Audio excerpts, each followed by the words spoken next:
మీ చిత్తం చొప్పున మాత్రమే మందిర నిర్మాణము జరుగునట్లుగా సహాయం చేయండి. ప్రభా మనుషుల ఆలోచన ప్రభు ఎన్నికలేనిది కనుక యెహోవా ఆలోచన మరి సదాకాలం నిలిచిన కనుక ప్రభా మా తండ్రి నిర్మాణ పనులన్నీ మీ చిత్తం చొప్పున జరిగినట్లుగా మంచి ఆలోచన మీరు వారికి దయచేయమని ప్రార్థిస్తున్నాను. మీ నామ మహిమార్థమై మీ మధ్య నిర్మాణానికి జరిగించుకోమని ప్రార్థిస్తున్నాను. అంతవరకు మేము కూడుకునేటువంటి ప్రదేశాన్ని కూడా ప్రభా మీరు పవిత్రపరచండి, పరిశుద్ధపరచండి, మీ రక్త ప్రోక్షణ కిందకి తీసుకురండి. మరి ప్రభా మీరే తండ్రి అధ్యక్షత వహించమని ప్రార్థిస్తున్నాను. బలహీనమైనటువంటి వారు ఉన్నారు, వృద్ధాప్యులు ఉన్నటువంటి వారు ఉన్నారు, వారందరూ మీరు జ్ఞాపకం చేసుకోండి. అని ఎండ వేడిమి ఉంటుంది, మరి ఎలాంటి ప్రభా ఇబ్బంది కలగకుండా ప్రభా ప్రతి ఒక్కరిని పేరు పేరున జ్ఞాపకం చేసుకోండి. మా యవ్వన బిడ్డల్ని చిన్న బిడ్డల్ని కూడా మీరు జ్ఞాపకం చేసుకోమని ప్రార్థిస్తున్నాను. సహాయం చేయండి. ఎగ్జామ్స్ రాస్తున్న బిడ్డలు మరి వారి రిజల్ట్ కోసం ఎదురు చూస్తున్నారు. మంచి విజయాన్ని మా బిడ్డలకు మీరు దయచేయమని ప్రార్థిస్తున్నాను. దూర ప్రాంతంలో ఉన్నటువంటి బిడ్డలను కూడా మీరు జ్ఞాపకం చేసుకోనండి. మీ సన్నిధిని వారికి తోడుగా ఉంచుతున్నామని ప్రార్థిస్తున్నాను. స్వర్ణలతకని కూడా జ్ఞాపకం చేసుకున్నారు, మరి తన ఆపరేషన్లో సహాయపడినారు నాయన.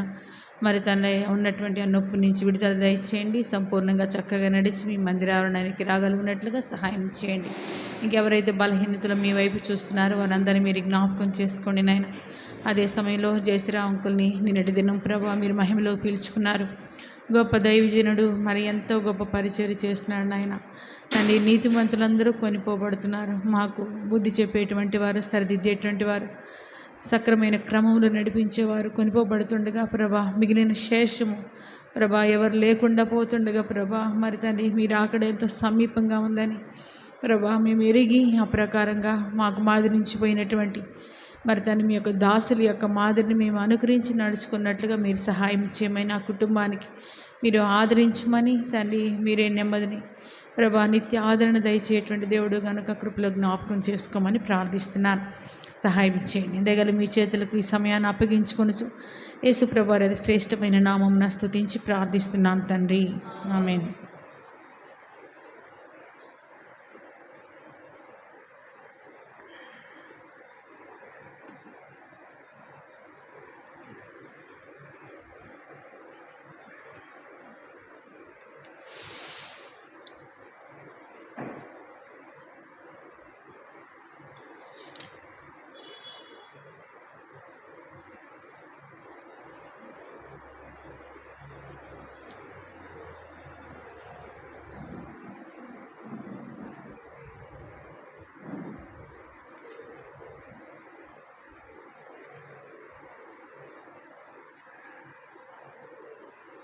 పాట సంఖ్య 200, సాంగ్ నెంబర్ 200. పాట సంఖ్య 200.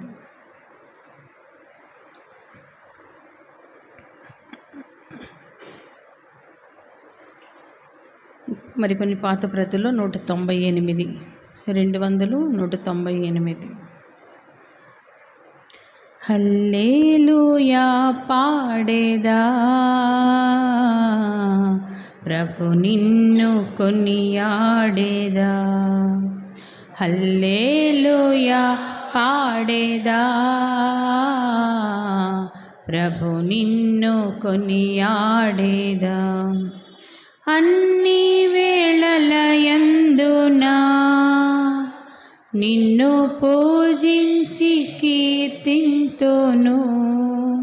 అన్ని వేళలయందునా నిన్ను పూజించి కీర్తింతును. ప్రభువా నిన్ను నే కొనియాడేదా. హల్లెలూయా పాడేదా ప్రభు నిన్ను కొనియాడేదా. హల్లెలూయా పాడేదా ప్రభు నిన్ను కొనియాడేదా. వాగ్దానములనిచ్చి నెరవేర్చువాడవు నీవే. ఆ వాగ్దానములనిచ్చి నెరవేర్చువాడవు నీవే. నమ్మకమైన దేవా నన్ను కాపాడు వాడవు నీవే, నమ్మకమైన దేవా.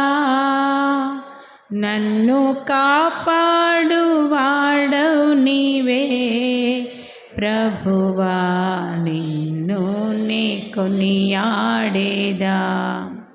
హల్లెలూయా పాడేదా, ప్రభు నిన్ను కొనియాడేదా. హల్లెలూయా పాడేదా, ప్రభు నిన్ను కొనియాడేదా.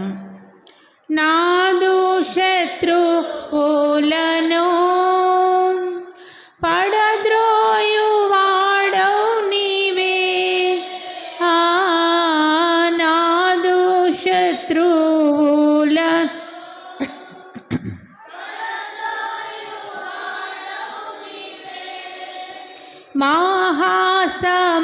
మహాసమర్థుండవు, నా రక్షణ శృంగము నీవే. మహాసమర్థుండవు, నా రక్షణ శృంగము నీవే ప్రభువా, నిన్ను నే కొనియాడేదా. హల్లెలూయా పాడేదా, ప్రభు నిన్ను కొనియాడేదా. హల్లెలూయా పాడేదా, ప్రభు నిన్ను కొనియాడేదా. ఎందరు నిన్ను చూచిరో వారికి వెలుగు కలిగెన్, ఎందరు నిన్ను చూచిరో వారికి వెలుగు కలిగెన్. ప్రభువాన్ని వెలుగొందితిన్, నా జీవంపు జ్యోతివి నీవే. ప్రభువాన్ని వెలుగొందితిన్, నా జీవంపు జ్యోతివి నీవే ప్రభువా.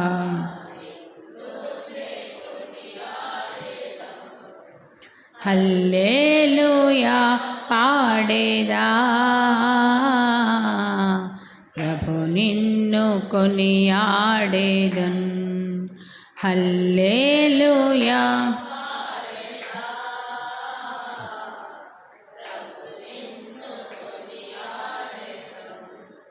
భయమును పారద్రోలి అభయముని చితివి, భయమును పారద్రోలి అభయముని చితివి. ఎబినేజర్ నీవై ప్రభు, నన్ను సంరక్షించుచుంటివి. ఎబినేజర్ నీవై ప్రభు, నన్ను సంరక్షించుచుంటివి. ప్రభువా నిన్ను నే కొనియాడేదన్. హల్లెలూయా పాడేదా, ప్రభు నిన్ను కొనియాడేదన్. హల్లెలూయా పాడేదా, ప్రభు నిన్ను. కష్టములన్నింటినీ ప్రియముగా భరింతును, కష్టములన్నింటినీ ప్రియముగా భరింతును. నీ కొరకే జీవింతును, నా జీవంపు దాతవు నీవే. నీ కొరకే జీవింతును, నా జీవంపు దాతవు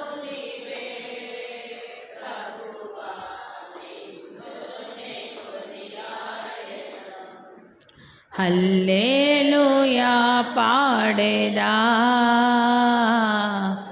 ప్రభు నిన్ను కొనియాడేదా.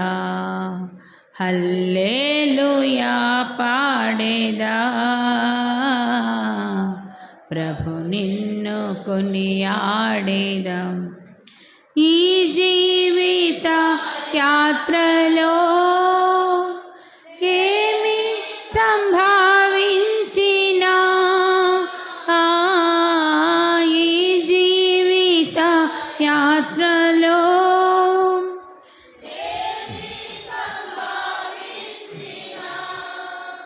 మహిమానికే ఓ ప్రభు, ఇది ఏ నాదిన ప్రార్థన.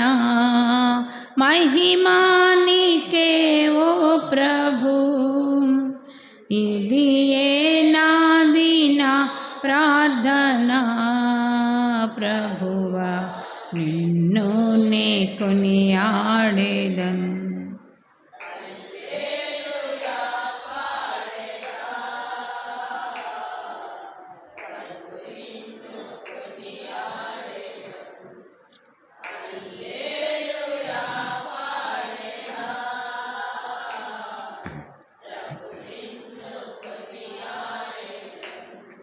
అన్ని వేళలయందునా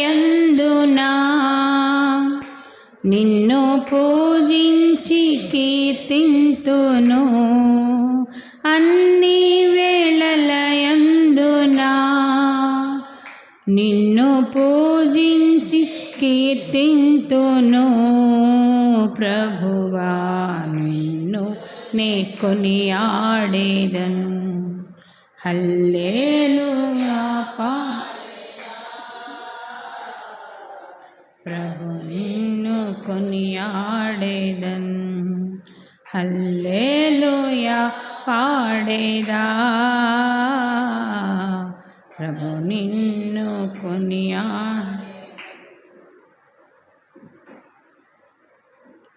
735 పాట సంఖ్య 735, కొన్ని పాత ప్రతుల్లో 719.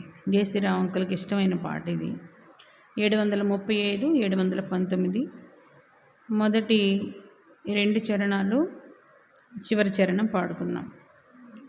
యేసు ప్రభువా నీవే మహిమా నిరీక్షణ.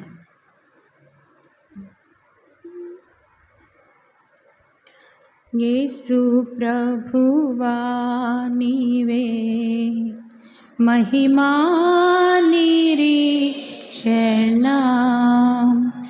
యేసు ప్రభువా నీవే మహిమా నిరీక్షణ. హల్లెలూయా హల్లెలూయా మహిమా నిరీక్షణ నీవే. హల్లెలూయా హల్లెలూయా మహిమా నిరీక్షణ నీవే. యేసు ప్రభువా నీవే మహిమా నిరీక్షణ. యేసు ప్రభువా నీవే మహిమా నిరీక్షణ. గొప్ప రక్షణ సిలువా శక్తితో నా కొసగితివి. గొప్ప రక్షణ సిలువా శక్తితో నా కొసగితివి. మహిమా నిరీక్షణ నీవే. నిశ్చయముగా నిన్ను చూతును. మహిమా నిరీక్షణ నీవే. నిశ్చయముగా నిన్ను చూతును. యేసు ప్రభు జయ హో. యేసు ప్రభు జయ హో. యేసు ప్రభు జయ హో.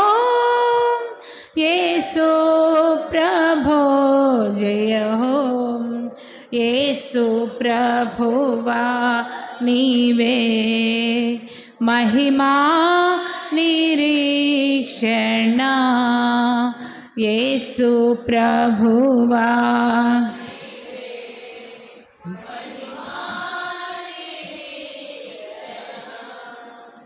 నిత్య రక్షణ నీ రక్తముచే నాకిచ్చితివి నిత్య రక్షణ నీ రక్తముచే నాకిచ్చితివి ఎనలేని ధనము నిశ్చయముగానే పొందుదును ఎనలేని ధనము నిశ్చయముగానే పొందుదును యేసు ప్రభో జయ హో యేసు ప్రభో జయ హో యేసు యేసు ప్రభో జయ హో యేసు ప్రభువా నీవే మహిమా నిరీక్షణ యేసు ప్రభువా నీవే మహిమా ప్రభువా మహిమాతో మరలా వత్తువు నన్ను కొనిపోవా మరలా వత్తువు నన్ను కొనిపోవా పరలోకమే నా దేశము మహిమలో నా చట్టనుందును పరలోకమే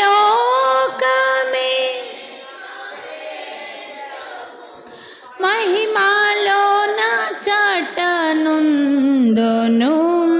యేసు నీతో సదా యేసు నీతో సదా యేసు నీతో సదా యేసు ప్రభో జయ హో యేసు ప్రభువా నీవే మహిమా నిరీక్షణ యేసు ప్రభువా నీవే మహిమా నిరీక్షణ హల్లెలూయా హల్లెలూయా మహిమా నిరీక్షణ నీవే హల్లెలూయా హల్లెలూయా మహిమా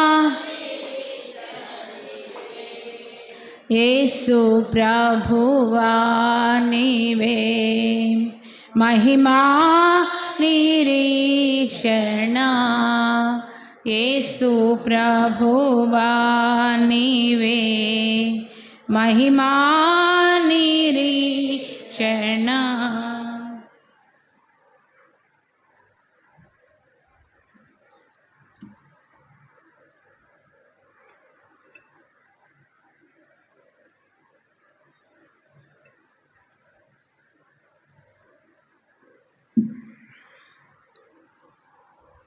మన వాక్య భాగంలోకి వెళదాము. 1 సమూయేలు 25వ అధ్యాయము. 1 సమూయేలు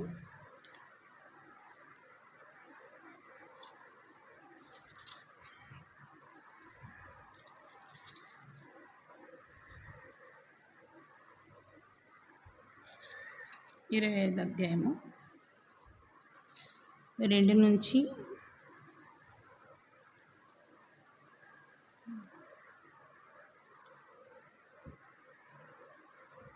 10వ వచనం వరకు మనందరం కూడా మార్చి చదువుకున్నాం. 1 సమూయేలు 25వ అధ్యాయము 2వ వచనం నుంచి 10వ వచనం వరకు మనం మార్చి చదువుకున్నాం. కర్మెల్లోని మాయోను నందు ఆస్తి గలవాడు ఒకడు కాపురం ఉండెను. అతడు బహుభాగ్యవంతుడు. అతనికి 3000 గొర్రెలను 1000 మేకలను ఉండెను.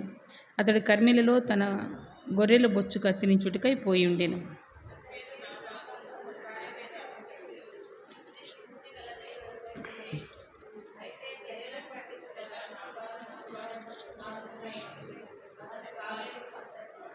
నాబాలు గొర్రెల బొచ్చు కత్తిర వేయించుచున్నాడని అరణ్యమందున దావీదు విని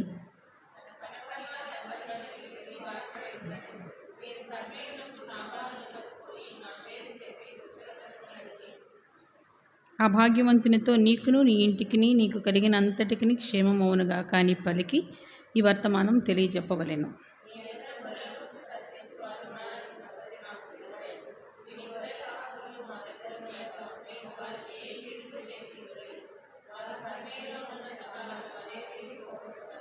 నీ పనివారిని నీవు అడిగిన ఎడల వారు అలాగ చెప్పుదురు. కాబట్టి నా పనివారికి దయచూపుము. శుభదినమున మేము వచ్చితిమి కదా, నీకు ఇష్టం వచ్చినట్టు నీ దాసులకును నీ కుమారుడైన దావీదునకును ఇమ్ము.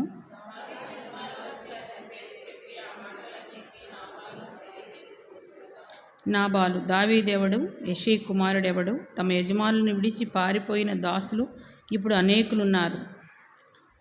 ప్రభు సాయం కోసం ప్రార్థన చేద్దాం. ప్రేమ కలిగిన మా తండ్రి, కృప కలిగిన మా దేవ, మీ ఘనమైన నామమును బట్టి మీకు వందనములు, స్తుతులు, స్తోత్రములు. ఈ దినం 1 సమూయేలు 25వ అధ్యాయం 2వ వచనం నుంచి 10 వచనాల అధ్యాయం అంతటిలో తండ్రి మీరు మాతో మాట్లాడండి.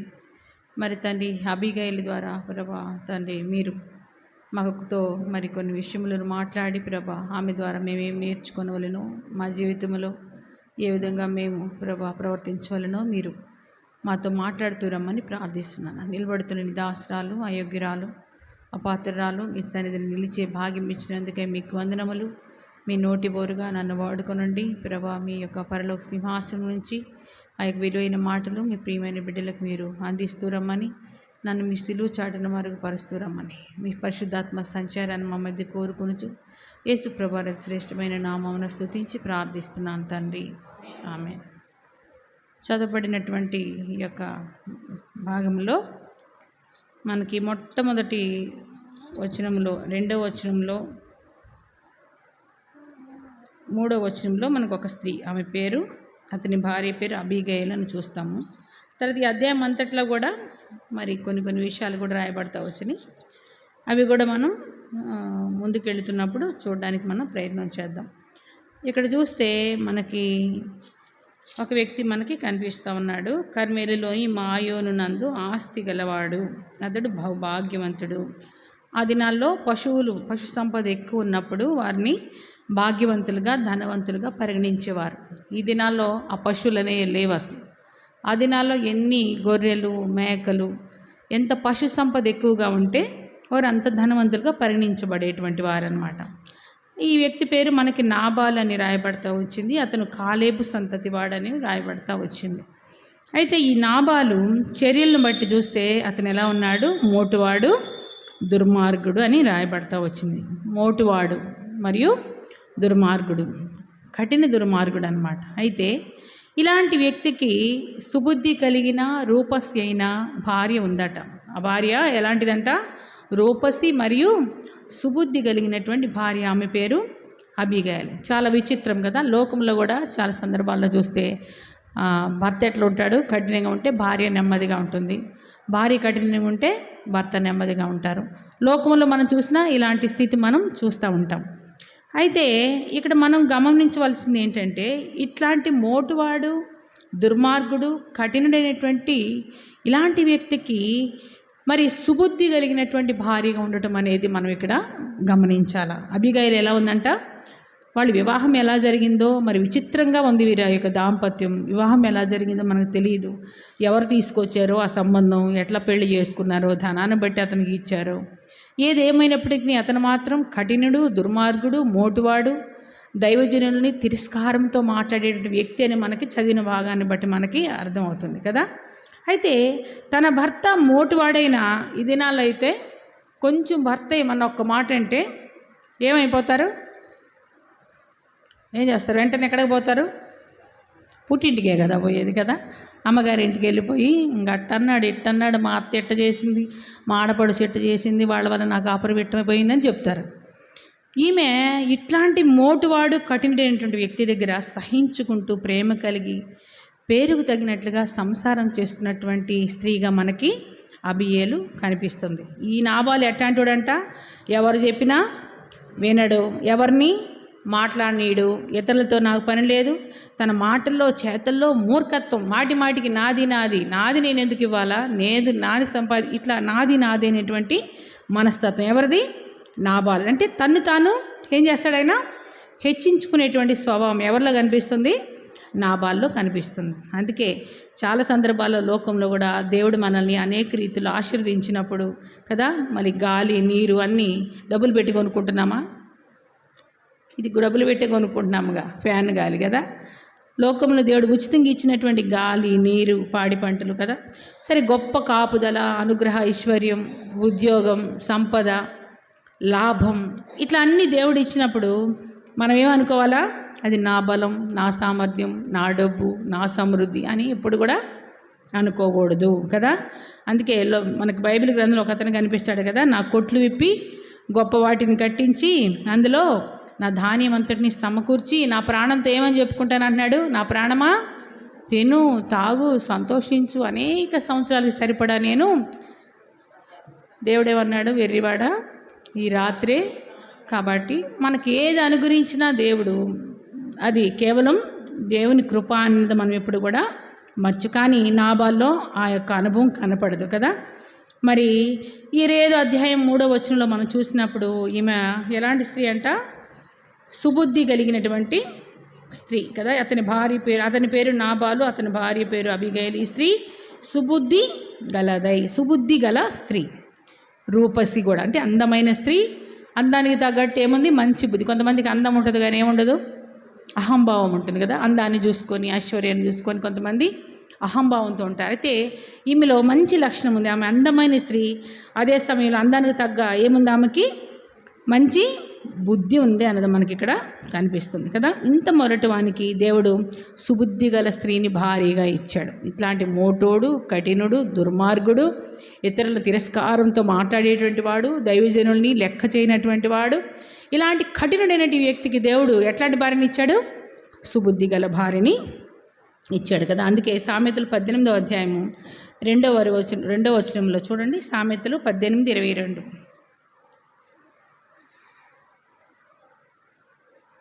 భార్య దొరికిన వానికి మేలు దొరికిన, ముఖ్యంగా సుబుద్ధి గల భార్య దొరికిన వానికి ఇంకా మేలు దొరికిన. భార్య దొరికిన వానికి ఏం దొరుకుతుందంట?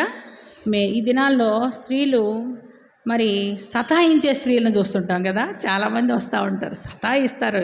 ఎవరు? పురుషులు కాదు, ఎవరు? స్త్రీలే. సతాయింపు మామూలుగా ఉండదు. వీళ్ళు ఉద్యోగాలు చేయరు, ఇంట్లో కూర్చుంటారు.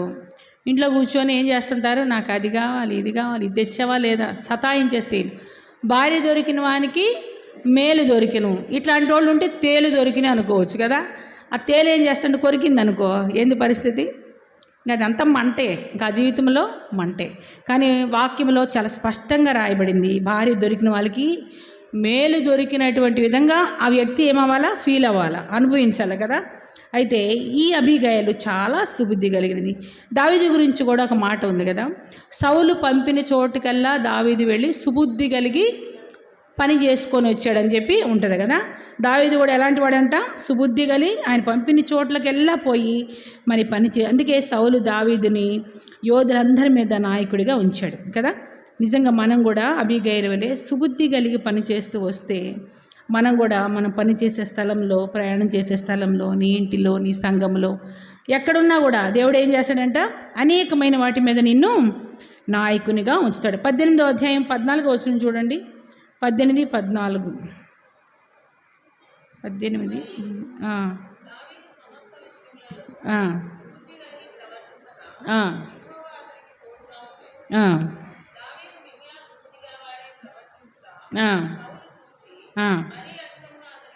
చాలు.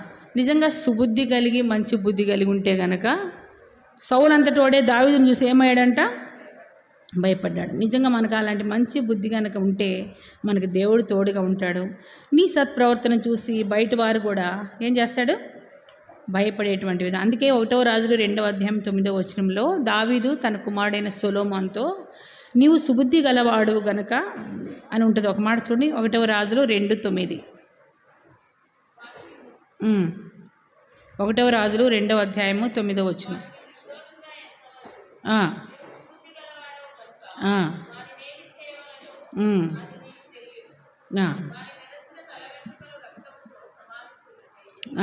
ఒక వ్యక్తి విషయంలో దావీదు చెప్తున్నాడు, నువ్వు ఎలాంటి వాడివి, నువ్వు సుబుద్ధి కలిగివాడు కనుక వాడిని ఏం చేయాలో నీకే తెలుస్తుంది. నీకు దేవుడు సుబుద్ధి ఇచ్చినాడు కనుక మరి నువ్వు ఎవరిని ఎక్కడ ఉంచాలో, ఎవరిని తీసేయాలి, ఎవరిని ఉంచాలి అని నీకే తెలుసు, నువ్వే అది చేయమన్నప్పుడు నిజంగా అలాంటి సుబుద్ధి ఉండబట్టే సొలొమోను 40 సంవత్సరాలు జనరంజకంగా తన పరిపాలన కొనసాగింది. దేవుడు ఇచ్చినటువంటి బుద్ధిని బట్టి మరి ఎంతో గొప్పగా పాలన చేసినట్లుగా మనకి ఇక్కడ కనిపిస్తుంది. అంతేకాకుండా సుబుద్ధి గురించి సామెతలు 13వ అధ్యాయము 5వ వచనంలో కూడా ఒక మంచి మాట ఉంటుంది. 13:5.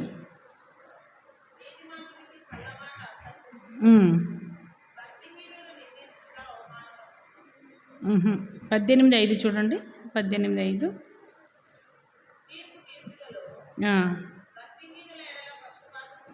సుబుద్ధి దయను సంపాదించిందని ఉంటుంది అక్క.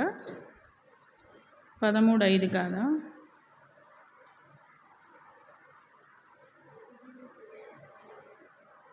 15 చూడండి. 13:15. సుబుద్ధి దయను సంపాదించును. నిజంగా మంచి బుద్ధి ఉంటే కనుక ఇతరులకు ఏం కలుగుతుందంటే వారి మీద దయ కలుగుతుంది కదా. అయితే ఈ సుబుద్ధి మనకు ఎక్కడి నుంచి వస్తుంది? సుబుద్ధి ఉండడం మంచిదే. అయితే ఈ సుబుద్ధిని మనం ఎక్కడి నుంచి పొందొచ్చు? కొలస్సీయులు 2వ అధ్యాయము 3వ వచనం. బుద్ధి జ్ఞానములు సర్వసంపదలు ఆయన ఉండే గుప్తములైనవి, ఎవడైనాను చక్కని మాటల చేత మిమ్మల్ని మోసపరచుకున్నట్లు ఈ సంగతిని చెప్పుచున్నాను.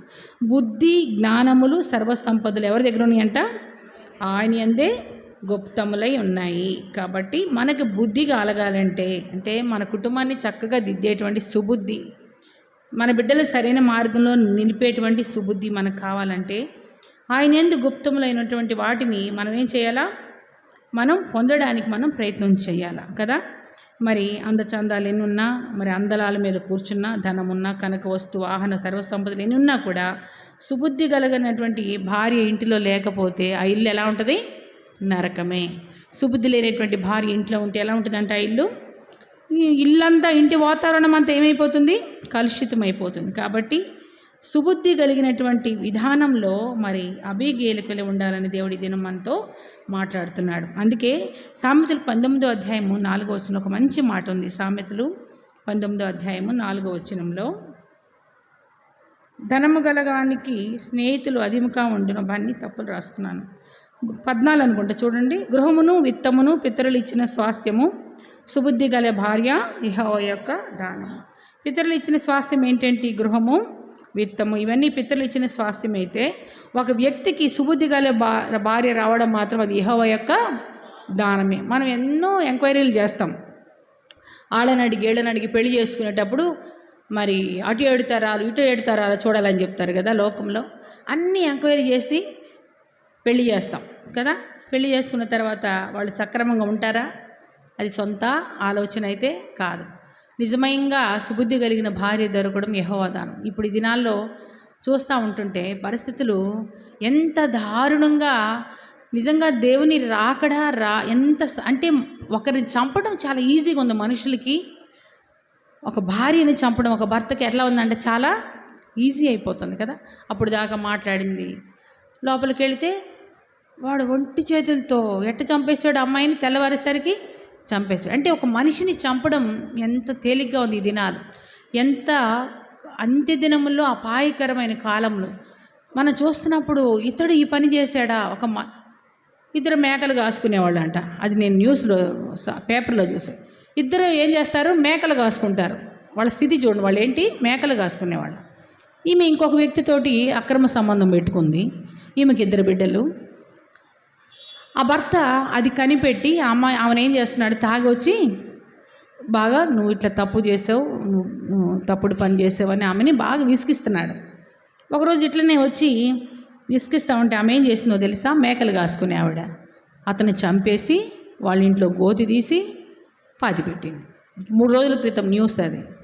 ఎట్లయిపోయింది ఈ లోకం అంటే మనుషుల్ని చంపడం చాలా చంపేసి పాతిపెట్టి నా భర్తకు మెంటల్ వచ్చింది వెళ్ళిపోయాడని కేసు పెట్టారు. పిల్లలు బంధువులు అందరూ ఎదుగుతున్నారు. అవి చెప్పిన మాటలు అందరూ నమ్ముతారు కదా సహజంగా.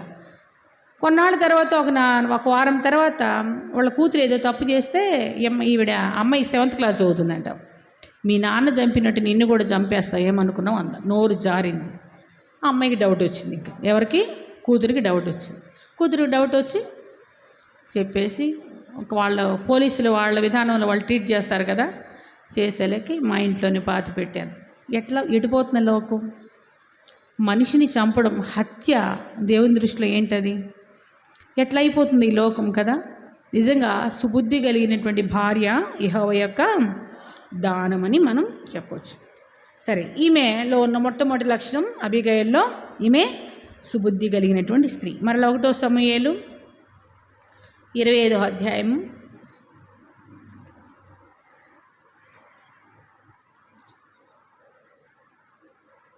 20వ వచనం. గార్ధభూమి మీద ఎక్కి పర్వతపు లోయలోనికి వచ్చుచుండగా దావీదును అతని జనులను ఆమెకు ఎదురుపడిరి, ఆమె వారిని కలుసుకుని. ఇదంతా భాగం మీకు తెలుసు కాబట్టి నేను ఆమెలో ఉన్న కొన్ని లక్షణాలే చెప్తున్నా. మనకు తెలుసు దావీదు పారాన్ అరణ్యంలో ఉన్నప్పుడు సౌలుకు భయపడి వెళ్ళిపోయినప్పుడు కొంతమంది వ్యక్తులతో కలిసి అక్కడ ఉంటాడు. ఉన్నటువంటి సమయంలో మరి ఈ నాబాలు యొక్క మందలన్నీ కూడా అక్కడ ఉన్నప్పుడు ఈ దావీదులు పరివారం అంతా కూడా ఆ యొక్క నాబాలు యొక్క మందలన్నిటికీ కాపలాగా ఉండి ఏ యొక్క జంతువు వాళ్ళ పశువులను ఎత్తుకొని పోకుండా చాలా వాళ్ళకి హెల్ప్ చేస్తారు. హెల్ప్ చేసిన తర్వాత ఒకరోజు ఇతను ఆ దినాల్లో గొర్రెలు బొచ్చు కత్తిరించడం పెద్ద పండగలాగా చేసేవాళ్ళు అనమాట. అట్లా చేయడానికి వెళ్ళినప్పుడు దావీదు ఏం చేస్తాడంటే, నేను మీ మందకి చాలా మీ యొక్క పరివారానికి మీ పని వాళ్ళకి చాలా హెల్ప్ చేశాను కదా, నా పని వాళ్ళు వస్తున్నారు కొంత ఆహారం ఇమ్మని పంపిస్తాడు. పంపిస్తే ఏం జరుగుతుంది? ఒప్పుకుంటాడా ఆయన నాబాలు? అసలు దావీదు ఎవడు, యెషీ ఎవడు, వాడికి నేను ఎందుకు ఇస్తానని తన ఇష్టానుసారంగా మాట్లాడతాడు. వాళ్ళు వచ్చి తిరిగి దావీదుకు చెప్పినప్పుడు దావీదు రౌద్రుడే 400 మంది పరివారాన్ని తీసుకొని ఆ నాబాలు యొక్క ఇంటిలో ఒక్క మగపిల్లోడు కూడా బతికి ఉండడానికి వీళ్ళేదని బయలుదేరి ఈ మాటలని వచ్చేటప్పుడు ఈ మాటలన్నీ ఒక పనివాడు విని నాబాలుకు చెప్పడు. ఎవరికి చెప్తాడు? అబీగయలుకు చెప్తాడు. ఎందుకు? అబీగయలు సుబుద్ధి కలిగినది కాబట్టి అబీగయలుకి చెప్పి, మరి అమ్మా మన యజమానుడు పనికి మాలినవాడు అని మనకు తెలుసమ్మా, ఇట్లా దావీదు ఎంతో సహాయం చేశాడు మనకి, మన మందకు, మన పశువులకి. మనం ఇంత పశువులు విస్తరించడానికి కారణం అతనే. అతని విషయంలో మన యజమానుడు ఈ విధంగా పలికాడు. ఆ దావీదుడు దేవుడు ఏర్పరచుకున్నటువంటి వాడు, త్వరలో రాజు కాబోతున్నటువంటి వాడు వస్తున్నాడు అని చెప్పినప్పుడు మరి ఈ అబీగయలు వెంటనే తన భర్తకు చెప్పకుండా ఏం చేసింది? ఆమె గార్ధబం తీసుకొని బయలుదేరి మరి దావీదుని ఎదుర్కోవడానికి వెళ్ళిందనమాట. దావీదుని ఎదుర్కోవడానికి వెళ్ళింది.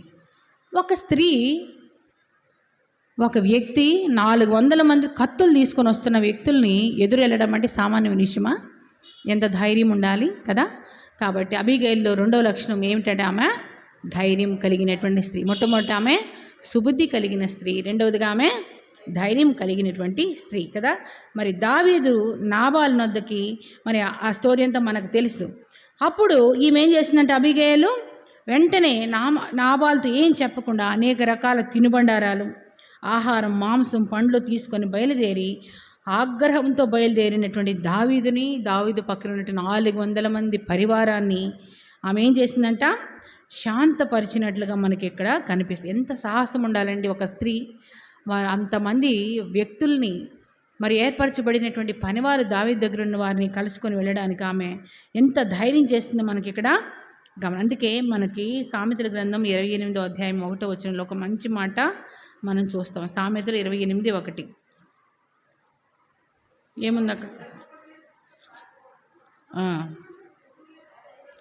నీతిమంతులు ఎట్లా ఉంటారు? ఎప్పుడు కూడా మనం నిజంగా నీతిమంతులలో జాబితాలో ఉచితంగా తీర్చబడినటువంటి మనం ఎలాంటి పరిస్థితులు ఎదురైనా ఎలా ఉండాలంట? సింహం వలె ధైర్యం. అంతేకాకుండా సామెతలు 24:10 కూడా శ్రమ దినమును నీవు కృంగిని ఎడల నీవు చేతగానేవాడు. మనకి నిజంగా ఒక శ్రమ లేదా ఒక సమస్య, ఒక క్లిష్టమైన పరిస్థితి మనం వచ్చినప్పుడు మనం ఎప్పుడు కూడా ఏం చేయకూడదు?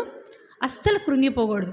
అప్పుడు ఇంకా స్థిరంగా ధైర్యంగా దేవుని యొక్క పాదాలు పట్టుకునేటువంటి వారముగా మనం ఉండాలా. శ్రమ దినమున నీవు కృంగిని ఎడల నీవేమవుతావు? చేతగాని వాడు. నాకు ఎప్పుడు కూడా అలాంటి పరిస్థితుల్లో మనం ఎలా ఉండకూడదంట? కృంగిపోయేటువంటి వారంగా మనం ఉండకూడదు. ఇంకా 2 తిమోతి 1:7 కూడా పిరికితనం గల ఆత్మ దేవుడు మనకు ఇవ్వలేదు. మనకి ఎప్పుడు కూడా దేవుడు ఎలాంటి ఆత్మ ఇవ్వలేదు? పిరికితనం కలిగినటువంటి ఆత్మను దేవుడు మనకి ఇవ్వలేదు కదా.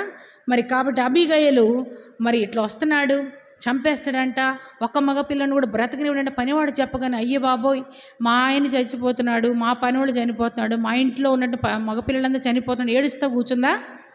ధైర్యం కలిగి ఆమె దావీదుని ఎదుర్కోవడానికి వెళ్ళినటువంటి స్త్రీగా మనకి ఈమె కనిపిస్తుంది కదా. మరి ఇక్కడ మనం ఇంకో విషయం కూడా మనం గమనించాలి. కీర్తన 119:77 ప్రకారం శ్రమలు మనకి మేలుకే వస్తాయి అన్న విషయాన్ని మన జీవితంలో ఒక శ్రమ, ఒక బాధ, ఒక కష్టం, ఒక సమస్య అనుమతించబడిందంటే అవి మనకి మేలుకే. తద్వారా మనం ఇంకా ప్రభువుకి ఏమవుతాం? మనం దగ్గర అవుతాం. ప్రభుని ఇంకా బలంగా మనం వేడుకుంటాం. అవన్నీ కూడా మన మేలుకే వచ్చినాయి అని దావీదు యొక్క అనుభవంలోకి మనం ఖచ్చితంగా రావాల్సినటువంటి వారు. ఆమె ఊరికే కూర్చోలా. ఇలాంటి పరిస్థితి పనివాడు చెప్పగానే ఎంత తెలివి, ఎంత ధైర్యం, ఎంత సమయస్ఫూర్తి కలిగి ప్రవర్తించింది అబీగయలు. వెంటనే ఆమె బయలుదేరి మరి దావీదుని ఎదుర్కోవడానికి వెళ్ళినటువంటి స్త్రీగా మనకి కనిపిస్తుంది. మూడవది ఆమె జ్ఞానం కలిగినటువంటి స్త్రీ. మొట్టమొదటి సుబుద్ధి గలది, రెండవది ధైర్యం కలిగినటువంటి స్త్రీ, మూడవదిగా ఆమె మరొక లక్షణం ఆమె జ్ఞానం కలిగినటువంటి స్త్రీ కదా. మరి దావీదు వలన తన కుటుంబానికి రానున్న ఆపద పసిగట్టిన అబీగయలుగా మనకి ఇక్కడ, అంటే రాబోతున్న ఆపదని, తన కుటుంబంకి వస్తున్నటువంటి పరిస్థితిని ముందుగానే ఆమె ఏం చేసింది? పసిగట్టింది కదా. నాబాలుతో చెప్పబెట్టకుండా అక్కడ చదువుతాం మనం, 200 రొట్టెలు, 2 ద్రాక్షారసపు తిత్తులు, 5 గొర్రెల మాంసం వండుకొని, 5 మానికలు వేయించిన ధాన్యం తీసుకొని, 100 ద్రాక్ష గెలలు తీసుకొని, 200 అంజురపు గడలు తీసుకొని గార్భం మీద వేయించి పనివారితో చెప్పింది, మీరు నాకంటే ముందుగా వెళ్ళండి. ఎంత సమయస్ఫూర్తి చూసావా. మరి పనివాడు చెప్పగానే అస్సలు లేట్ చేయలేదు అబీగయలు. మరి తన కుటుంబంలో జ్ఞానవంతురాలు తన ఇల్లుని, తన కుటుంబాన్ని ఎట్లా కట్టుకోవాలి నష్టపడకుండా, మరి ఆ మరణం అనేది జరగకుండా తన కుటుంబం కోసం ఆమె ఎంత తెలివిగా ప్రవర్తించింది కదా అన్నది మనం ఇక్కడ. ఈమె ఇంటిని కట్టుకోవడమే కాదు, అపాయం నుండి కూడా తన కుటుంబాన్ని కాపాడిన స్త్రీగా మనకి కనిపిస్తుంది. అంతేకాదు సామెతలు 11:30లో ఒక మంచి మాట ఉంది, జ్ఞానం గలవారు ఇతరులను రక్షించుదురు. జ్ఞానం కలిగినటువంటి వారు రక్షింపబడటమే కాకుండా ఇతరులను కూడా ఏం చేస్తారు? వాళ్ళు రక్షించేటువంటి వారుగా ఉంటారు. ఇది మనం అబీగయల్లో చక్కగా చూస్తాం. ఇంకా ఇలాంటి స్త్రీలు మనం ఉదాహరణగా చూస్తే, ఎస్తేరు దుష్టుడైన హామాను నుండి, యోధా అతని యొక్క ఖడ్గం నుండి యోధా జాతిని అంతటిని రక్షించుకోవడానికి మరి ఎస్తేరు కూడా ధైర్యం చేసినటువంటి స్త్రీగా, నేను నశించదనని తన జాతిని మొత్తాన్ని రక్షించడానికి వెళ్ళినటువంటి స్త్రీగా మనకి ఎస్తేరు కనిపిస్తుంది. మరొక స్త్రీ మరి రాహాబు తన నీతిని నిజాయితీని కనపరిచి నిజదేవుని ఆశ్రయించి తన ఇంటి వారిని, తన తండ్రి ఇంటి వారిని, తన బంధువులందరినీ కూడా ఆ యొక్క నష్టం నుండి ఆమె ఏం చేసింది? కాపాడుకున్నటువంటి స్త్రీగా మనం కనిపించింది. వీళ్ళిద్దరు కూడా జ్ఞానం కలిగిన స్త్రీలుగా మనం, ఒక స్త్రీ ఏమో తన జాతిని అంతటిని కాపాడితే, మరొక స్త్రీ తన ఇంటి వారిని, తన సొంత ఇంటి వారిని రక్షించినట్లుగా మనకి ఇక్కడ కనిపిస్తుంది. అబీగయల కుటుంబంలో కూడా జరగబోయే రక్తపాతాన్ని నివారించడానికి ఆమె జ్ఞానం కలిగి ప్రవర్తించిన స్త్రీగా మనకి అబీగయలు కనిపిస్తుంది కదా. మరి 1 కొరింథీ 7:14 చూడండి. 1 కొరింథీ 7:14.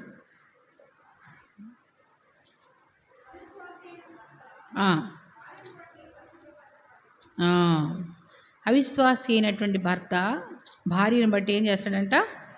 పరిశుద్ధపరచబడను. నిజంగా నీ జీవితంలో ఇలాంటి వ్యక్తి నీకు భర్తగా ఉంటే, దేవుని ఎరగనటువంటి భర్త కనుక ఉంటే, మరి ఏం చేయాలంట?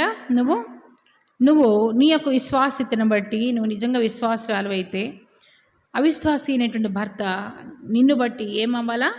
పరిశుద్ధపరచబడాలా కదా. అవిశ్వాసురాలైన భార్య విశ్వాసి అయిన భర్తను బట్టి పరిశుద్ధపరచబడను కదా. మంచి వాక్యం. నిజంగా మన క్రియలు, మన పరిశుద్ధత, మన యొక్క ప్రార్థనా జీవితం, మన యొక్క మోకాళ్ళ అనుభవం అవిశ్వాసి అయిన మన భర్త చూస్తూ ఉన్నప్పుడు అతనిలో ఖచ్చితంగా ఏం కలుగుతుంది? ఖచ్చితంగా మార్పు కలుగుతుంది. అది మనం మరి వాక్యమే చెప్తుంది కనుక అలాంటి పరిశుద్ధులంగా మనం ఉంటే కనుక మరి ఈమె దుష్టుడైనటువంటి తన భర్త, కఠినుడైనటువంటి భర్త, మోటివాడు, దుర్మార్గుడు, పనికి మాలు వాడేటువంటి తన భర్త విషయంలో ఇట్లాంటి వాడు ఉంటే ఉందలే, పోతే పోని అని అనుకుందా? అనుకోవాలా. దుష్టుడైన తన భర్త ప్రాణం పోకూడదు, రక్షింపబడాలా అని కోరుకున్నటువంటి స్త్రీగా మనకి ఇక్కడ అబీగయలు కనిపిస్తుంది కదా. మరి చాలామంది బైబిల్లో 3 రాళ్ళైన స్త్రీలు కూడా ఉన్నారు కదా. ఎవరైనా ఒక పేరు చెప్పండి. 3 రాళ్ళైనటువంటి స్త్రీలు అంటే తమ ఇంటిని ఓడబెరుక్కున్న స్త్రీలు చెప్పండి, ఎవరి పేర్లన్నా. యెజబెలు కదా. యెజబెలు ఏం చేసింది? యెజబెలు ఆమె తన భర్త అయినటువంటి ఆహాబుని ప్రోత్సహించి నిర్దోషి అయిన నాబోతు యొక్క మరణానికి కారణమైంది కదా. రాళ్లతో చావగొట్టించడానికి ఆమె కారణమైంది. ఫలితంగా ఏమైంది కదా. ఏలియా ఏమని శపించాడు? ఏ స్థలమందు కుక్కలు నాబోతు యొక్క రక్తాన్ని నాకినియో ఆ స్థలంలోనే నీ కుక్కలు నీ రక్తాన్ని నాకుతాయి. ఎవరికి? ఆహాబుకి. అదేవిధంగా ఆ యెజబెలు కూడా ఆ యెజ్రెయేలు ప్రాకారం మీద కుక్కలు యెజబెల్ని తింటాయని ఆయన శపించడం మనం చూస్తాం. భర్తకి ఏమి ఇవ్వాలా? మనం మంచి సలహా ఇవ్వాలా, చెడ్డ సలహా ఎప్పుడు కూడా ఇవ్వకూడదు. మరొక స్త్రీ పేరు చెప్పండి. భర్తలకి సలహా ఇచ్చిన సలహా పేర్లు చెప్పండి. భర్తలకు ఇవ్వాలా సలహా?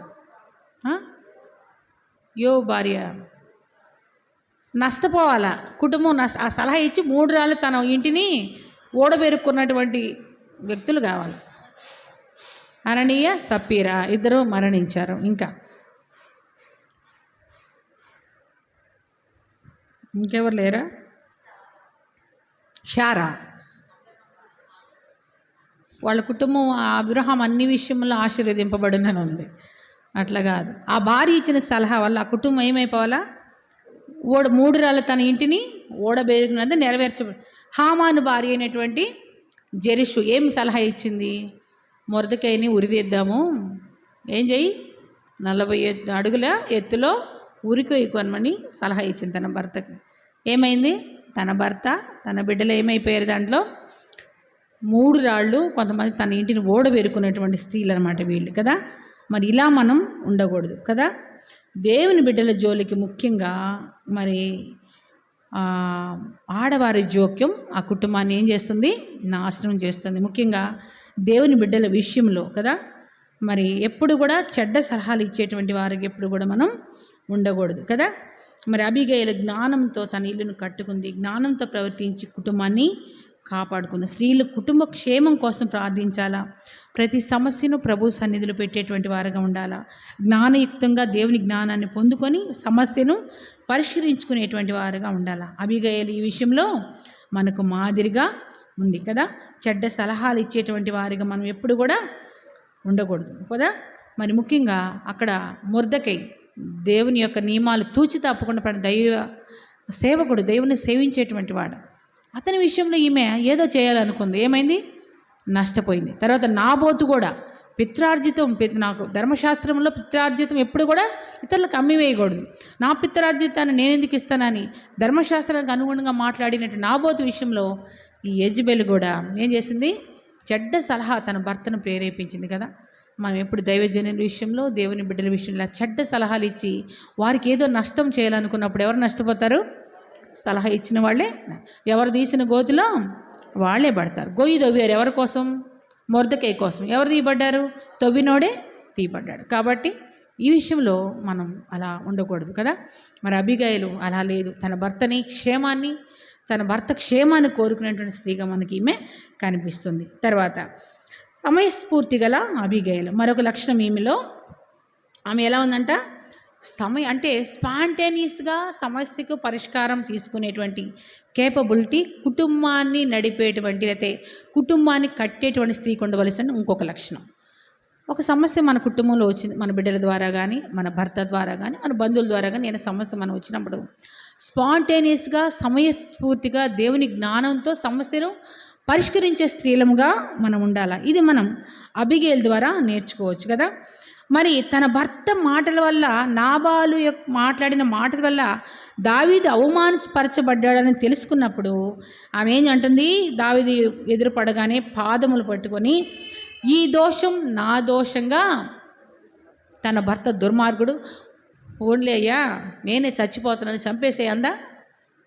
ఈమెను ఎంతగా హింసపెట్టి ఉంటాడు ఆ నాబాలు. అయినప్పటికీ కూడా ఈ దోషాన్ని నువ్వు ఎట్లా ఎంచు నా ఏలినవాడా, నా దోషంగా ఎంచి నాబాలును క్షమించమని ఆమె అడుగుతుంది కదా. తన కుటుంబంలో దావీదు వంటి దైవజనునికి మరలా ఆమె దైవజనుడైన దావీదుకు ఒక సలహా ఇస్తుంది కూడా. నీకు హత్యా దోషం కలగరాదు, నువ్వు హంతకుడు కావద్దు, నువ్వు దేవుడు ఏర్పరచుకున్నటువంటి వాడవు, నీ వలన నువ్వు నరహంతుడిగా మారొద్దని ఆయనకు ఒక గొప్ప సలహా కదా. మరి ఇంకా ఏం చెప్తుంది, ఇశ్రాయేలుకు రాజు కాబోయేటువంటి నీవు దేవుని వాగ్దానాలను గుర్తు చేస్తుంది. అదంతా మ్యాటర్ అంతా మీరు చదివితే, దావీదుకి శాశ్వతమైన రాజ్యం దేవుడివు, అంటే లేఖనాల పట్ల, ధర్మశాస్త్రం పట్ల సునిశ్చిత జ్ఞానం కలిగిన అబిగేలుగా మనకి ఈమె కనిపిస్తుంది.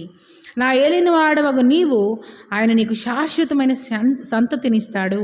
అంటే దేవుని వాగ్దానాల పట్ల ఆమె చాలా జాగ్రత్త కలిగినటువంటి స్త్రీ. నిజంగా మనకు ఒక సమస్య రాగానే మొదట ఏం కనపడాలా, మనకి దేవుని వాక్యం కనపడాలా. జయశ్రీరామ్ అంకుల్ యొక్క ఒక ఎగ్జాంపుల్, మేము హౌస్ ఆఫీస్లో ఉన్నప్పుడు ఒక మంది డెడికేషన్కి అంకుల్ వచ్చారు. జయశ్రీరామ్ అంకుల్ వచ్చినప్పుడు వెళ్ళాం, ఆమె డెడికేషన్కి వెళ్ళాం. మేము వెళ్ళినప్పుడు చాలా ఎంత ప్రేమగా మాట్లాడతాడంట అంకుల్, చాలా ప్రేమగా మాట్లాడి ఎట్లా ఉంది అక్కడ పరిస్థితులు ఎట్లా అన్నీ కనుక్కొని అంతా మాట్లాడిన తర్వాత అక్కడ ఎట్లా ఉంది ఆడ పరిస్థితి అంటే చెప్పాము, అంతా మాట్లాడాము, ఫోటో దిగాము, అంకుల్ తోటి ఫోటో దిగాము, అంతా వచ్చాము. అక్కడ వచ్చినప్పుడు ఆయన ఒక ఎగ్జాంపుల్ చెప్పాడు. ఎగ్జాంపుల్ ఏంటంటే, ఆ ఎగ్జాంపుల్ చెప్దామని చాలా గుర్తుపెట్టుకున్నాను, ఇక్కడికి వచ్చినాక మర్చిపోయాను. అంకుల్ చిన్నప్పుడు హార్మోనియం పెట్టి కొనుక్కోవాలని ఆశ ఉండేదంట ఆయనకి. హార్మోనియం పెట్టి కావాలంటే వాళ్ళ అమ్మ టీచర్ అంట, వాళ్ళ అమ్మగారు టీచరు. నాకు హార్మోనియం పెట్టి కొనిపించాలమ్మా నువ్వు అంటే, మనమైతే ఏం చేస్తాం, మన పిల్లలు మనకి ఏదైనా వస్తువు అడిగితే మనం ఏం చేస్తాం, డబ్బులు నీలేవో చూసుకొని ఆన్లైన్లో ఆర్డర్ పెట్టి తెప్పిస్తాం. వాళ్ళ అమ్మ ఏం చేస్తుందో తెలుసా, దైవ సేవకుడి దగ్గరికి వెళ్ళిందంట. చెప్తా అంకుల్ అన్నాడు, ఒక దినాల్లో ఆ దినాల్లో ఏదైనా ఇంట్లో మన బిడ్డలకు అవసరమైన, కుటుంబంలో ఏదైనా చేసుకున్నా, ఏదైనా తీసుకున్నా మొట్టమొదటి ఎవరి దగ్గరికి వెళ్తారు, దైవజనుల దగ్గరికి వెళ్ళి వాళ్ళని అడిగి ప్రార్థన చేసుకొని వారు ప్రార్థన చేయమని వాళ్ళకి చెప్పి వారి సలహా తీసుకొని వచ్చేవాళ్ళంట. ఈమె హార్మోనియం పెట్టి అడిగితే అంకులు దైవజనుడి దగ్గరికి వెళ్తే ఆయన అంకుల్ అన్నాడంట, అక్కడ దైవజనుడు మా ఇంట్లో ఒకటి ఉంది ఆల్రెడీ పని చేయకుండా తీసుకెళ్ళమంటే ఆమె టీచరు దాన్ని నెత్తి మీద పెట్టుకొని 3 కిలోమీటర్లు నడుచుకొని వచ్చి కొడుకు ఇచ్చిందంట. ఆ దినాల్లో కదా. ఉందా దైవజనుల్ని సంప్రదించేటువంటి సంప్రదాయం ఉందా మనకు? అసలు మన పుట్టినరోజులు గుర్తుకురాం, పెళ్లి రోజులు గుర్తుకురాం, తర్వాత ఇంట్లో ఏమైనా స్థలం కొనుక్కుంటే గుర్తుకురాం, పిల్లల్ని వేరే ఊళ్ళకి పంపిస్తుంటే గుర్తుకురాం. అంత అయిపోయినా వచ్చి మాత్రం ముందు కొనేసుకుంటారు, తర్వాత మాత్రం ఎవరు ప్రార్థన కావాలా, ఎట్లా ఆశీర్వాదం వస్తుంది? మన ఇంట్లో ఏదైనా జరిగితే ప్రతిదీ కూడా ఎవరికి అనుసంధానమై ఉండాలా? నీ ఇంట్లో ఏది జరిగినా అది ఎవరికి తెలిసి ఉండాలా? నీ కాపరి, నీ దైవజనుడు, నీ సంఘంలో ఉన్నటువంటి దేవుడు మీకు అప్పగించిన కాపరికి ఖచ్చితంగా తెలిసి ఉండాలి. అది లేదు ఇక్కడ. ఇక్కడ నేను గమనించింది ఏంటంటే, పుట్టినరోజులు గుర్తుకురారు, ఇళ్లలో కేకులు కట్ చేసుకుంటారు, చేసేసుకుంటారు, పెళ్లి రోజు గుర్తుకురారు. సరే పెళ్ళి ఏం చేసుకోకుండా వదిలేస్తే అది వేరే సంగతి. మొట్టమొదటి ఎవరి యొక్క ప్రార్థన అవసరం? మీరు ఏదో ఇచ్చి మాకు చేయాల్సిన అవసరం లే. ఫోన్ చేసి అంకుల్ అన్న ఇది పెళ్లి రోజు లేదా పుట్టినరోజు. హౌస్ ఆఫీస్లో ఉన్నప్పుడు పెద్దలు వాళ్ళు చూసిన ఆంటీ వాళ్ళు, ఆ పెద్దల భార్యలు ఖచ్చితంగా ఇక్కడ జరిగే ప్రతిదీ చూస్తారు. సిస్టర్స్ మీటింగ్ ఇప్పటికి కూడా ఫోన్ చేసి చెప్తారు అంకుల్ అని. పెద్దలైనటువంటి వారు ఎల్డర్స్ అక్కడ వాళ్ళు భార్యాభర్తలు ఇద్దరు వచ్చి ఇన్ని సంవత్సరాలు మ్యారేజ్ అయిందన్న ప్రార్థన చేసుకో. అది ఆ యొక్క ఆనవాయితీ అక్కడ ఉంది, చాలా సంఘాల్లో ఉంది. ఈ సంఘంలో మేము అసలు చూడలే 2 సంవత్సరాల్లో విశ్వాసులు లేరు, పరిశుద్ధులు లేరు, ఎవ్వరు కూడా వచ్చి దైవజన్ని దగ్గరకు వచ్చి దేవుడు ఇచ్చినటువంటిది మరొక నూతనమైన దయా కిరణ్కి ఇచ్చినటువంటి దాన్ని అది ఆ గ్రహింపు లేనే లేదు. జయశ్రీ అంకుల్ చెప్పినప్పుడు నిజమే కదా. చాలా ఉదయం అయితే ఇద్దరం ప్రార్థన చేసుకొని ఏడ్చుకున్నాం. నిజంగా నీతిమంతులందరూ ఏమవుతున్నారు, కొనిపోబడుతున్నారు. మార్గాన్ని చెప్పి చక్కదిద్ది సరైనటువంటి మార్గం దిద్దేటువంటి వాళ్ళు ఎన్ని ఉదాహరణలు అంకుల్ దగ్గర, అసలు నిజంగా ఆయన ఒక పెద్ద డిక్షనరీ అనమాట. ఎన్ని విషయాలు చెప్తాడు. థియేటర్ అంకుల్ అంతే, మా దగ్గర మేము ఉన్నప్పుడు అక్కడ థియేటర్ అంకుల్ కూడా వచ్చారనమాట. నిజంగా అట్లా గొప్పవాళ్ళు అందరూ వెళ్ళిపోయినప్పుడు చాలా బాధ అనిపిస్తుంది కదా. మరి అలాంటి అనుభవం మనం ఉండాలి కదా. దైవజనుల్ని మరి అప్పుడు ఇచ్చిన హానర్, వాళ్ళని గౌరవించే విధానం కూడా ఇప్పుడు లేనే. భయపడేవాళ్ళు దైవజనులు అంటే, లేచి ఇప్పుడు వెళ్తుండే కూడా లేచేవాళ్ళు కూడా ఉండరు కదా. చూస్తూ ఉంటాం కదా, వ్యక్తులు కూర్చొని ప్రైజ్లాడు అసలు చెప్పరు. సిస్టర్స్ కూడా అక్కడ అన్న వస్తూనే ఉంటాడు, కనీసం ప్రైజ్లాడు చెప్పరు. చాలామందిని గమనించాను నేను. ఇది ఎక్కడ ఇది అసలు దైవజనుడు వస్తుంటే టక్కలు లేచి ప్రైజ్లాడు చెప్పు. ఇప్పుడు కూడా అన్న ఎవరైనా వస్తే పరిగెత్తుకొని వెళ్తాడు. మేము సేవలో ఉన్నా, మాకంటే పెద్ద సేవకులు కనుక చిన్న సేవకులు ఎవరైనా వచ్చినా కూడా హానర్ చేయటం, లేచి నిలబడి వారితో మాట్లాడడం, అది లేనే లేదా విశ్వాసులకి. అది వస్తున్న ప్రైజ్లాడు కూడా చెప్పాడు, పోతూ ఉంటారు. సిస్టర్స్ పోతూ ఉంటారు, బ్రదర్స్ లెగిచి నిలబడేది కూడా లేదు, అట్లా కూర్చొని ఉంటారు. లేచి నిలబడేదో గొప్ప చేయటం అని కాదు, కానీ అది మన సహవాసంలో ఉన్నటువంటి క్రమం. అది ఆ క్రమం అనేది లేనే లేదన్నది మాత్రం నేను ఖచ్చితంగా గంట పదకి 2 సంవత్సరాలు నేను గమనించింది. అది అలాగని అందరూ కాదు, కొంతమంది ఉన్నారు చక్కగా వచ్చి దైవజన్ దగ్గరికి వచ్చి చెప్పి ప్రార్థన చేసుకునే వాళ్ళు కొంతమంది ఉన్నారు, వాళ్ళు కూడా ఉన్నారు. లేని వాళ్ళ సంగతి కూడా చెప్తున్నా, నేర్చుకోండి. అది క్రమం. అది ఏమి ఏదో దైవజన్ దగ్గరికి వెళ్తే ఏదో ఇవ్వాలా, ఏం అవసరం లేదు. మీరు వచ్చి చక్కగా ప్రార్థన చేయండి. ఎందుకంటే మేము ఆ దినమంతా దాని గురించి ఏం చేస్తాం, ప్రార్థన చేస్తాం. వారికి ఇచ్చినటువంటి మరొక నూతనమైన సంవత్సరం గురించి, నూతనమైన వైవాహిక దినము గురించి మేమేం చేస్తాం, ప్రార్థన చేస్తాం. అలాంటి అనుభవంలో ఉండాలని ప్రభు పేరట నేను మనవి చేస్తాను. ఈమె సమయస్ఫూర్తి కలిగినటువంటి స్త్రీగా మనకి ఈమె దేవునికి వాగ్దానాలు, నీకు దేవుడు శాశ్వతమైన సంతతినిస్తాడు, నువ్వు హంతకుడు కావద్దని మరి దావీదుని వారించిన స్త్రీగా మనకి ఇక్కడ కనిపిస్తుంది. తర్వాత పాదాలు పట్టుకున్న స్త్రీ, దావీదుని చూడగానే అబీగయలు గాడిదని దిగి ఏం చేసిందంట, సాష్టాంగ నమస్కారం చేసింది. దావీదు పాదాలు పట్టుకుంది కదా. ఆమె జ్ఞానయుక్తమైన సంభాషణ, రక్తాపరాధం నుండి తనను తప్పించినందుకు దావీదు మనసారా అబీగయలకి ఏం చెప్పాడు, కృతజ్ఞతలు చెప్పడం మనం ఆడ చూస్తాం. ఎంత గొప్ప విషయం. గొప్ప రాజు కాబోయేటువంటి దావీదు దగ్గరికి వెళ్ళి ఒక స్త్రీ వెళ్ళి ఆయనకి ఒక బోధ, ఒక మెసేజ్ ఇస్తూ ఉంది. నువ్వు చేయొద్దయ్యా, నువ్వు గొప్ప రాజు కాబోతున్నావు, రక్తాపరాధం నీకు అంటుకోకూడదు, శాశ్వతమైన సంతతి దేవుడు నీకు ఇస్తాడు కదా. ఇలా చెప్పినప్పుడు మరి దావీదు ఏమంటున్నాడు, ఆమెకు కృతజ్ఞతలు వ్యక్తం చేసినట్లుగా మనం చూస్తాం. తర్వాత ఆమె తెచ్చిన కానుకలు స్వీకరించాడు, ఆమెకు భద్రతనిస్తానని హామీ ఇచ్చాడు. మరి దావీదు పాదముల మీద పడి చెప్పిన మాటలను, ఆమె యొక్క వినయ విధేయతలను, ఆమె తగ్గింపును అవన్నీ చూసినప్పుడు దావీదు యొక్క ఆగ్రహం మరి పాల మీద పొంగులాగా చల్లారిపోయింది కదా. పొంగు ఎట్లా వస్తుంది, పాలలో బాగా వస్తుంది కదా, టక్కున ఏమైపోతుంది.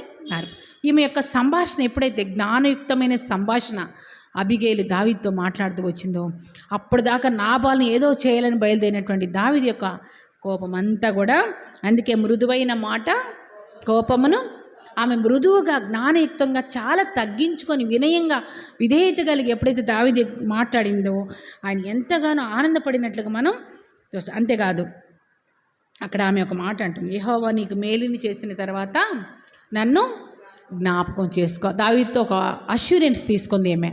రాహాబు కూడా ఏమంటది, మీరు ఈ ఎరుకని పట్టడానికి వచ్చినప్పుడు నా కుటుంబాన్ని మీరు జ్ఞాపకం చేసుకోండి. ఇక్కడ అబీగయలు కూడా అంటుంది, నీకు యెహోవా మేలు చేసిన తర్వాత నన్ను నువ్వు జ్ఞాపకం చేసుకొని ఒక అష్యూరెన్స్ తీసుకున్నట్లుగా మనం చూస్తాం కదా.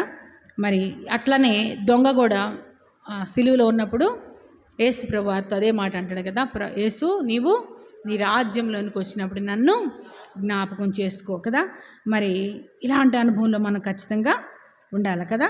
మరి అలా ఉన్నప్పుడు మరి ఎన్ని కుటుంబంలో ఎన్ని బాధలున్నా, శ్రమలున్నా, కష్టాలున్నా, కన్నీళ్ళున్నా, సమస్యలున్నా, మరి ఎన్ని పరిస్థితులున్నా మరి మనం ఎక్కడికి బయలుదేరుతాం, ఆళ్ళ దగ్గరికి పరిగెడతాం, బంధువుల దగ్గరికి పరిగెడతాం. మరి ఎవరో ఒకరిని ద్వారా ఆ సమస్యకి పరిష్కారం చూసుకోవాలని చూస్తాం. అట్లా ఎప్పుడు కూడా మనం చేయకూడదు కదా. ఎట్లా ఎవరి పాదాలు పట్టుకోవాలా, ప్రభువు పాదాలు, యేసయ్య పాదాలు మనం పట్టుకున్నప్పుడు ప్రభువే ఆ విషయంలో మనకి సహాయం చేసేటువంటి వాడుగా ఉంటాడు కదా. మరి యాయీరు కుమార్తె ఆమె కుమార్తె చనిపోయినప్పుడు ఆ యొక్క వ్యక్తి వచ్చి ఎవరి పాదాలు పట్టుకున్నాడు, దేవుని ప్రభు పాదాలు పట్టుకున్నాడు కదా. తర్వాత దయ్యం పట్టినటువంటి గ్రీస్ దేశస్త్రాలు తన కుమార్తె అపవిత్రాత్మతో బాధపడుతున్నప్పుడు ఆమె కూడా వచ్చి ప్రభు పాదాలు పట్టుకున్నప్పుడు అప్పుడే ఆయన వారి సమస్యల నుంచి, బాధల నుంచి ఏం చేశాడు, విడుదల దయచేయండి. అబీగయలు కూడా దావీదు పాదాలు పట్టుకుంది. మరి దోషము నాదని ఎంచు, నా భర్త దోషము నాదిగా ఎంచి దయతో క్షమించమని మరి దావీదును మెప్పించి ఒప్పించి ఆమె తన కుటుంబాన్ని కాపాడుకుంది. జరిగిన సంగతులన్నీ తెలుసుకున్న తర్వాత నాబాలు గుండె పగిలి చనిపోయినట్టుగా రాతి వల్ల బిగిసిపోయినట్లుగా రాయబడ్డం మనం చూస్తాం. ఈ సంగతులన్నీ తెలుసుకున్న తర్వాత దావీదు ఆమెను ఏం చేశాడు, మరలా అబీగయల్ని పెండ్లాడినట్టుగా మనం చూస్తాం. దావీదు అబీగయల్ని పెండ్లాడినప్పటికీ దావీదు చాలా రాజుగా ఉన్నాడు. ఆస్తులు ఉన్నాయా? ఏమీ లేవు. అరణ్యంలో ఉన్నాడు.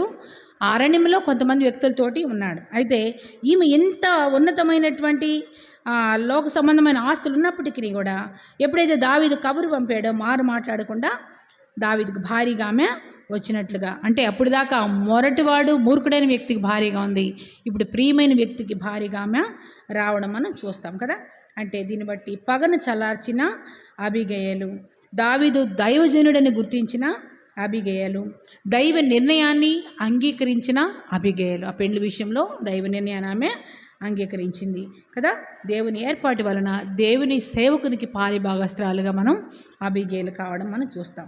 తర్వాత మనం 1 సమూయేలు 30వ అధ్యాయంలో మరి సిక్లగ్లో మరి దావీదు యొక్క భార్యల్ని బిడ్డల్ని అందరూ కూడా తీసుకెళ్ళినప్పుడు మరి అక్కడ కూడా అబీగయలు దేవుణ్ణి ఆశ్రయించి మరి ఆ బిడ్డలందరినీ తిరిగి దావీదు యెహోవాను బట్టి ధైర్యం తెచ్చుకొని కోల్పోయిందన్న తిరిగి మరలా సమకూర్చుకోవడం మనం చూస్తాం. ఈ విధంగా అబీగయలకు వెళ్ళే మనం కూడా ఎట్లా ఉండాలా?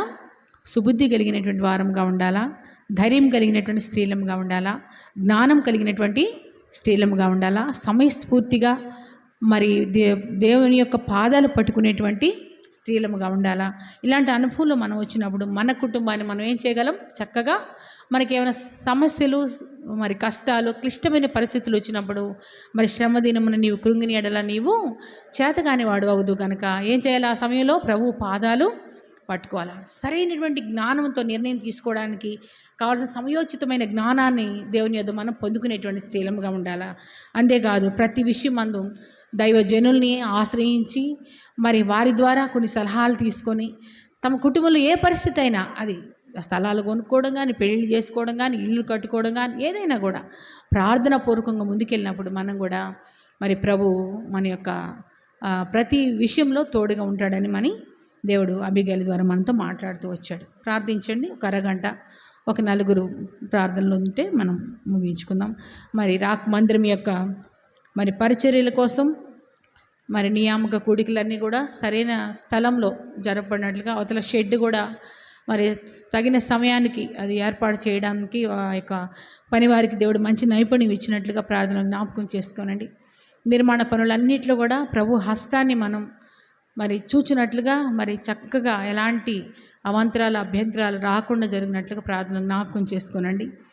తర్వాత మరి చాలామంది బలహీనులు ఉన్నారు, మందిరంలో వృద్ధాప్యంలో ఉన్నటువంటి వారు ఉన్నారు.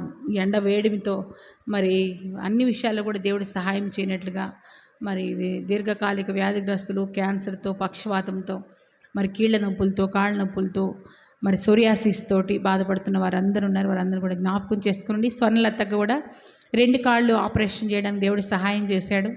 ఆ ఫిజియోథెరపీ జరుగుతుంది. కొంచెం పెయిన్ ఉంది, అది ప్రార్థనలో జ్ఞాపకం చేసుకోండి. నాకు కోరారు, అది కూడా మీ యొక్క ప్రార్థనలో జ్ఞాపకం చేసుకోండి. ప్రార్థించండి.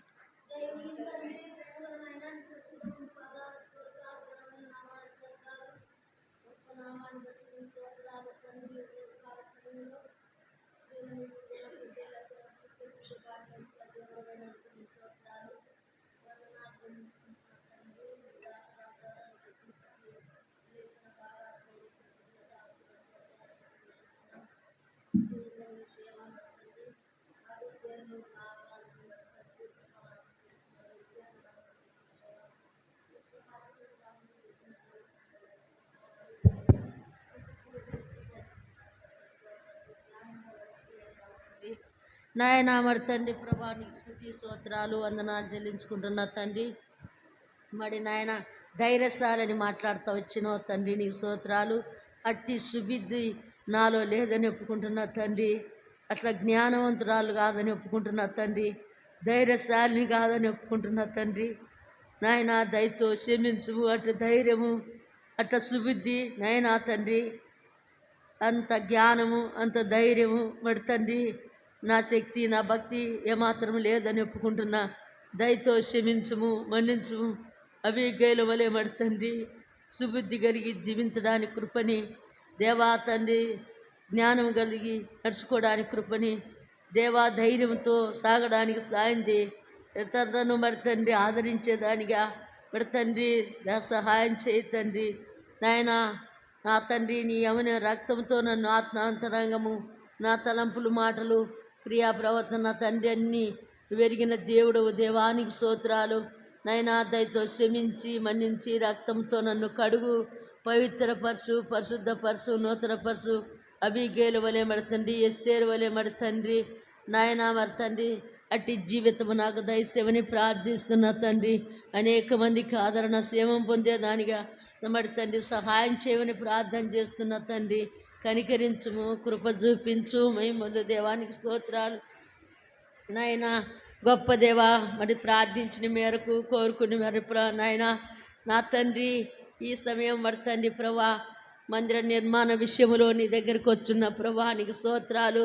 నాయన మరి తండ్రి, నాయన ఇది ప్రారంభించిండగా మరి తండ్రి ప్రారంభంలో నా తండ్రి నీ బిడ్డలైన వారు తండ్రి మరి దేవా ఎంతోమంది యవనస్తులు మరి మధ్య పిల్లల కానుంటి పెద్ద వరకు నా తండ్రి ఎవరైతే నీ ప్రజలు నీ ఇంటికి వచ్చి మరి తండ్రి పరిచర్య చేస్తున్నారో ప్రభా, మొన్న తెల్లవారుదులు మరి 12 వరకు 1 గంట వరకు మరి తండ్రి ప్రజలు చేసిన నీ బిడ్డలను ఈ ఆత్మతో నింపుము తండ్రి, ఆరోగ్యాలతో నింపుము. వారికి రావాల్సిన మరి తండ్రి దీవెన ఆశీర్వాదాలతో నింపు. దేవానికి స్తోత్రం. నిన్నంతా మరి తండ్రి స్త్రీలు మరి తండ్రి ఇంటికి వచ్చి మరి తండ్రి ఎంతో పరిచర్య నీ బిడ్డలు చేసినారు ప్రభానికి స్తోత్రాలు, వందనాలు. వారిని పేరు పేరున నువ్వు ఆశీర్వదించి ఆరోగ్యాలతో నింపు. వారి అవసరము అక్కర నువ్వు తీర్చునైనా పరలోక జ్ఞానంతో నింపు తండ్రి. వారికి రావాల్సిన దీవెనలతో నింపమని ప్రార్థిస్తున్నా నాయన. ఇప్పుడు ఆ పరిచర్య చేస్తున్నారు ప్రియబిడ్డలు నా తండ్రి, వారికి అన్యులు కూడా కొంతమంది వచ్చినారు ప్రభా, కనికరించుము. వారికి రక్షని మార్మంచి పాపస్మాపం చేస్తే రాతి గుండెని తీస్తే మాంసగుండెని నాయన అవన్నీ ఉడబీకుతున్నారు మరి తండ్రి. ఎక్కడ పెట్టే వస్తువులు అక్కడ పెడుతున్నారు ప్రభా, కనికరించుము. దేవా సహాయం చేయి. ఆరాధనకు మరి తండ్రి నాయన సమయాన్ని మరి అక్కడ ఆరాధన కలపడానికి ఆ స్థలాన్ని సిద్ధపరచు దేవా. నా తండ్రి నీ పరలోక జ్ఞానముతో నింపు దేవా, సాయం చేయి నాయనా. కనికరించు దేవా. ప్రతి బిడ్డను నీ ఆత్మతో నింపు, నీ జ్ఞానంతో నింపు, నీ మహిమతో నింపు, నీ ప్రభావంతో నింపు నాయనా. సాయం చేయి. ప్రతి బిడ్డను మరి తండ్రి రక్షించు దేవారి. ముఖ్యంగా నా తండ్రి పరలోక జ్ఞానం ఇచ్చి పరలోక పనులకు వాడుకో దేవానికి స్తోత్ర. పగులు మేఘస్తంభంగా రేతిరి అగ్నిస్తంభంగా ఇస్రాయల్ జనానికి ఉన్నట్టు ఎండలు భయంకరంగా ఉన్నాయి తండ్రి. నీ ప్రియబిడ్డలు పనులు చేస్తున్నారు. ప్రతి బిడ్డను దీవించు దేవా, సహాయం చేయని సిలువు సాటును మరుగుపరుచు దేవా. స్తోత్రాలు. నీ పరలోక జ్ఞానంతో నింపు దేవానికి స్తోత్రాలు, వందనాలు చెల్లించుకుంటున్నా తండ్రి. కనికరించు. కట్టబోయే మందిరము నీకు గనక మరి తండ్రి పవిత్రమైన చేతులతో పవిత్రమైన హృదయముతో తండ్రి కట్టబోయే ఆలయము మరి తండ్రి ప్రభా. ఆనాడు నెహెమ్యాకు ఎజ్రాకు నా తండ్రి మరి సొలొమోను రాజుకు తోడుగా అన్నట్టు నీ ప్రియబిడ్డలకు అందరికీ తోడుగాండు తండ్రి. సాయం చేయి.